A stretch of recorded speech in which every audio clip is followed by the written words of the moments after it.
Continuando no nosso estudo de vistas, nesta última parte agora, que é uma preparação para o assunto documentação, nós vamos estudar as vistas 3D, as vistas tridimensionais, que no navegador de projetos vão estar aqui subordinadas a esse item vistas 3D, que sempre começa com uma vista básica, a vista 3D padrão, que você acessa estando em qualquer outra vista, você clicando aqui na casinha, no atalho rápido, ou no menu vista, aqui diretamente na casinha vista 3D padrão.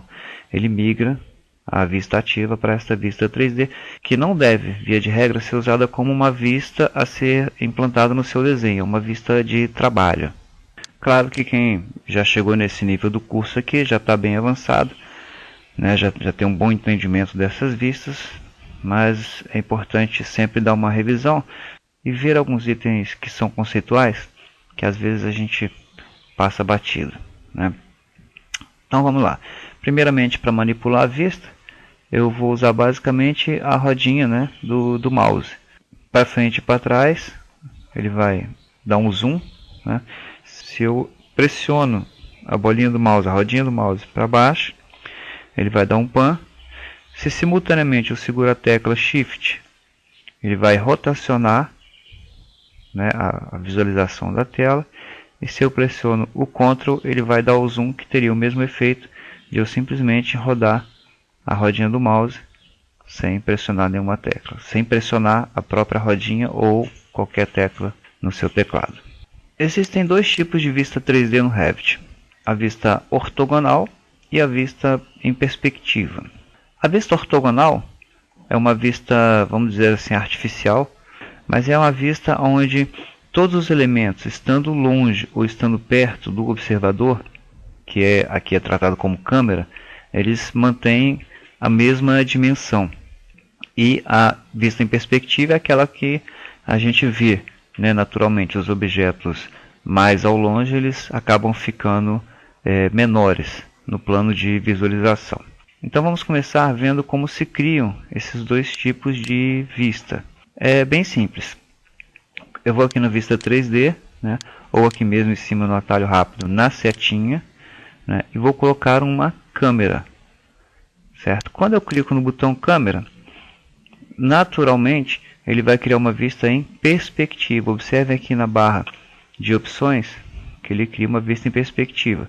Então, se eu primeiramente marco a posição da câmera, e depois marco para onde que essa câmera está apontando, imediatamente o Revit vai criar uma vista 3D, 3D1 em perspectiva.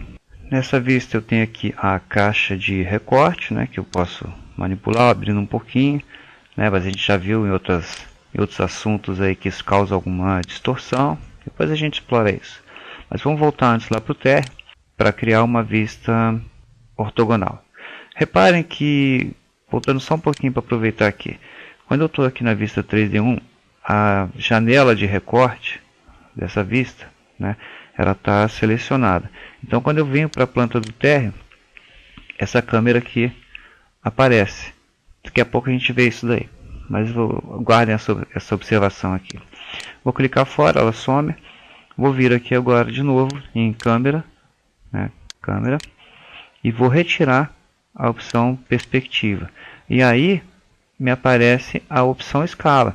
Então é uma observação importante. Uma vista ortogonal, ela pode ser usada como uma vista técnica, porque ela vai ter uma escala, já que os tamanhos dos elementos são proporcionais, eles não diminuem conforme a distância.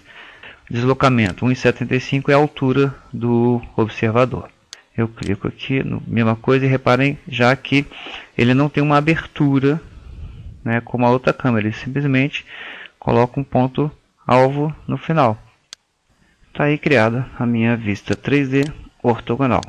Perspectiva ortogonal. Aproveitando essa vista aqui e também respondendo a uma dúvida que chegou a mim pelo e-mail cadnorma@cadnorma.com.br, é o caminho mais fácil para que vocês tenham suas dúvidas atendidas, ok? Eventualmente eu consigo responder lá pelos vídeos do YouTube, pelos comentários, mas às vezes eu demoro um pouquinho porque eu preciso canalizar minha comunicação para um só local, beleza? Mas enfim, atendendo a essa dúvida, eu vou comentar aqui que entre as propriedades da vista, né, no caso aqui da vista 3D ortogonal, eu tenho aqui opções de exibição. Tá? Um usuário lá perguntou: poxa, eu estou com a vista aqui com um plano de fundo, um horizonte, com céu, como é que eu configuro isso? Aqui eu tenho exatamente em opções de exibição, eu tenho o plano de fundo. Aqui, olha, plano de fundo, aqui está com nenhum. Eu posso colocar, ainda que a vista esteja no modo linhas ocultas, né, não está nem renderizada, nem modo realista, enfim, nem sombreado, né, eu posso colocar aqui um gradiente. Tá, ok, aplicar, ok, e está lá. Ele coloca a linha do horizonte na linha do térreo, né, na linha que eu adotei como referência. E aí faz esse gradiente aqui. Mais para frente a gente vai ver com detalhes essas opções, mas só para aproveitar e responder a uma dúvida do usuário. O que acontece na vista 3D? Se eu for fazer a mesma coisa, opções de exibição, vou pegar o plano de fundo e vou colocar um gradiente aqui. Aplicar, ok. Mesma coisa, né? Vai aplicar ali em cima, sendo que aqui a linha do horizonte seria a linha daquele 1,75, que seria a minha referência para os pontos de fuga.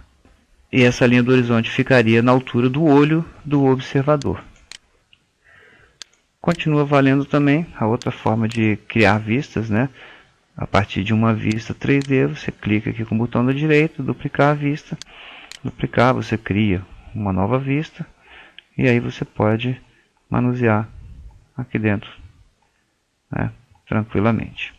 Uma outra forma de criar uma vista, a partir de uma vista já existente. Ou seja, você pode também pegar a vista 3D, dar uma manipulada nela, copiar, duplicar, continua tendo a vista padrão e cria uma outra a partir dela. Uma observação importante aqui. Numa vista ortogonal, se eu clico em um dado elemento qualquer, repare que os itens de modificação, eles permanecem todos habilitados. Se eu estou numa vista em perspectiva, se eu seleciono um elemento qualquer, muitos desses elementos não estão habilitados, porque eles dizem respeito a alguns movimentos, né? Por exemplo, offset, copiar, que precisariam de determinadas distâncias. E esses parâmetros, numa vista em perspectiva, eles são muito relativos, né? Exatamente porque se eles são menores e mais próximos do ponto de fuga, então esse deslocamento fica uma coisa um pouco abstrata. Tá? O que eu posso fazer temporariamente se eu precisar mover um item ou, enfim, usar essas ferramentas de edição temporariamente em uma vista em perspectiva? Eu venho aqui no View Cube, cubo de visualização, botão da direita, alternar para vista paralela 3D. Então, temporariamente, ele não perde a visualização, e aí eu seleciono um elemento e os comandos de modificação permanecem ativos, né? Ela virou temporariamente uma vista paralela, sem você perder o referencial que você tinha, né? Então, fiz a movimentação, volto no View Cube aqui, alternar para a vista em perspectiva 3D. Ele voltou aonde estava. Beleza? É uma alternativa para você conseguir manipular um objeto dentro de uma vista em perspectiva.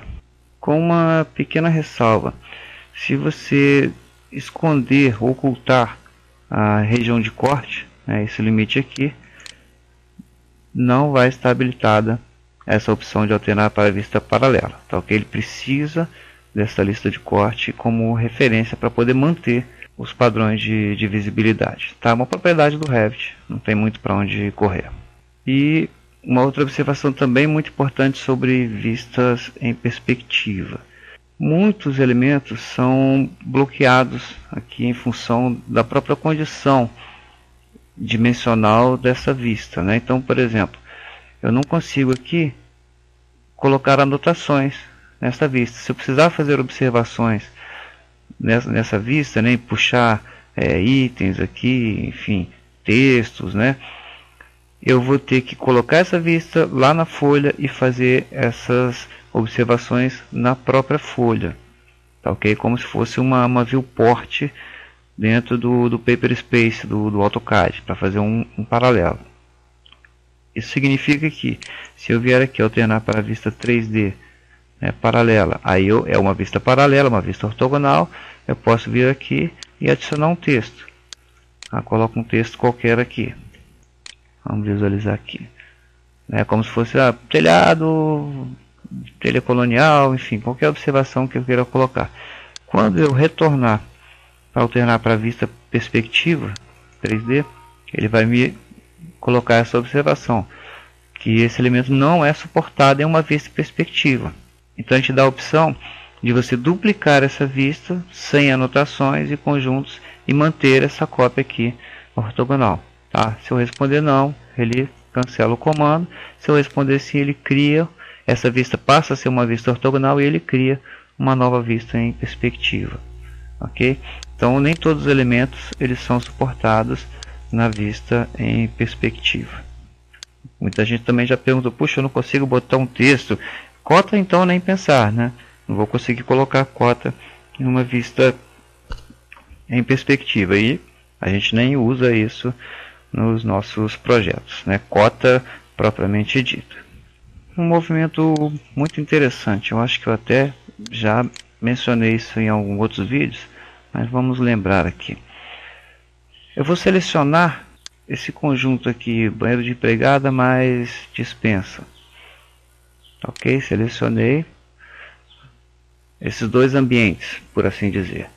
Uma vez esses elementos selecionados, repare aqui em vista que aparece a caixa de seleção.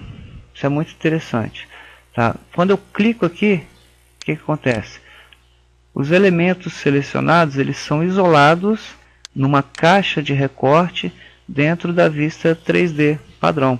Tá? Isso serve para você limitar ou detalhar objetos, né? Porque às vezes você vai trabalhar numa determinada área e para você ter uma vista 3D, né, dentro de um edifício fica um pouco complicado de você trabalhar, né? Então esse é um atalho, essa caixa de seleção, para você isolar uma área de trabalho. Ok? Então aqui você pode, lembra, selecionando o objeto, né, para poder manter o centro de visualização nele, dar uma visualizada nele isoladamente dos outros itens da construção, e você pode trabalhar livremente nesses objetos. Eventualmente, até você pode criar uma vista a partir desse detalhamento, né? Por exemplo, eu vou fazer um detalhamento de banheiro. Tem aquelas vistas clássicas, né, de elevação interna de um lado, do outro, né? Eu posso querer incluir uma vista 3D. Então faço esse procedimento, ou seja, seleciono os elementos, clico em caixa de seleção e aí eu vou e duplico essa vista. Detalhe do banheiro, leste, enfim. E incluo na minha folha, né, esta vista 3D. Fica um efeito muito legal. O que ele fez aqui? Ele estabeleceu uma caixa de recorte em torno dos objetos que eu selecionei. Ou seja, para voltar à visualização 3D original, basta eu desabilitar a caixa de recorte. Beleza? Movimento muito interessante. Voltando um pouquinho ainda sobre a câmera, né? Eu vou colocar aqui na vista 3D1, que é a vista em perspectiva, e o movimento que a gente já viu. Eu vou aqui em vista e vou pedir janelas lado a lado, né? Eu vou abrir todas as janelas que eu já visualizei desde que eu abri esse desenho, né? Vou ver aqui o térreo e vou ver essa vista em perspectiva. Reparem que se eu selecionar a caixa de recorte, ele abre aqui no térreo e em todas as plantas, né? Ele mostra como está o posicionamento da minha câmera, inclusive na vista ortogonal. E aí eu posso eventualmente manipular, tá, esse modo de visualização da câmera, né? Olha que eu mudei a visualização, está afastando mais, eu posso manipular esses outros elementos aqui. O afastamento, plano de fundo, ok? Apenas a abertura que eu vou controlar aqui pela minha caixa de recorte, né? Tá vendo aqui, ó? Por isso que quando eu mencionei que quando você manipula, depois de criar uma vista 3D em perspectiva, você manipula, você pode criar uma certa distorção, porque você abre muito essa câmera, né? Seria a visualização do olho. Isso tudo tem uma ciência própria, né? Que até o momento eu não destrinchei muito ainda, mas tem aquela abertura, né? Quando a gente fala que tem uma câmera de abertura de 35 milímetros, o nosso olho tem uma abertura tal, é a nossa capacidade de abranger esse campo visual. Então, para não criar elementos muito distorcidos, é preciso ter um certo cuidado ao manipular essa janela aqui de visualização, ok? Para não criar muitas distorções. Mesma coisa vai acontecer com a vista, né? Vou clicar aqui ESC, né? Escape, para poder sair. Aqui eu tenho uma caixa de recorte muito grande, mas se eu seleciono ela aqui, tá lá a mesma coisa, né? Eu posso aproximar a câmera em outra vista, mudar o posicionamento e vou mudar, tá mudando aqui o resultado na minha visualização tridimensional, ok? Tudo isso vai acontecer em todas as vistas da mesma forma. É necessário que você tenha a caixa de recorte habilitada para que você tenha acesso à modificação da câmera dessa forma, beleza? E uma última observação nessa aula, adiantando um assunto que eu vou tratar mais à frente, que seria o trabalho colaborativo, o trabalho em grupo, quando você está trabalhando num projeto compartilhado, né? Porque é diferente do AutoCAD, onde cada um pega o seu DWG, bota seu fone de ouvido e vai lá trabalhar, né, no seu projeto. No Revit, quando você compartilha um projeto, ele está sendo alterado por várias pessoas ao mesmo tempo, né? Ele está num servidor, um arquivo central. E quando você cria uma vista 3D, quando um dos usuários, né, um dos colaboradores cria uma vista 3D, essa vista é criada apenas para ele com um nome, né? Então, se eu estivesse trabalhando colaborativamente num projeto com outras pessoas, quando eu criasse uma vista 3D, pelo processo aqui de câmera, ele criaria vista 3D 3 tracinho Daniel, ok? Viria aqui o nome da vista e o nome do usuário que criou essa vista, porque essa vista pode vir a se tornar uma parte efetiva do projeto ou não. Pode ser apenas uma vista de trabalho que eu preciso no momento. Crio aquela vista, né? A semelhança que a gente fez agora, selecionando uma parte e usando a caixa de seleção, eu posso usar só aquela vista para manipular e jogar fora, ok? Depois você pode transformar essa vista numa vista definitiva do projeto, beleza? Estou só adiantando porque o assunto colaboração, né, trabalho em grupo, a gente vai ver mais para frente, ok? Então ficamos aqui nessa aula e continuamos esse assunto aí que ainda vai render algumas aulas mais pela frente. Grande abraço e, como sempre, agradeço qualquer divulgação que possam fazer, compartilhando os vídeos publicados. Até lá.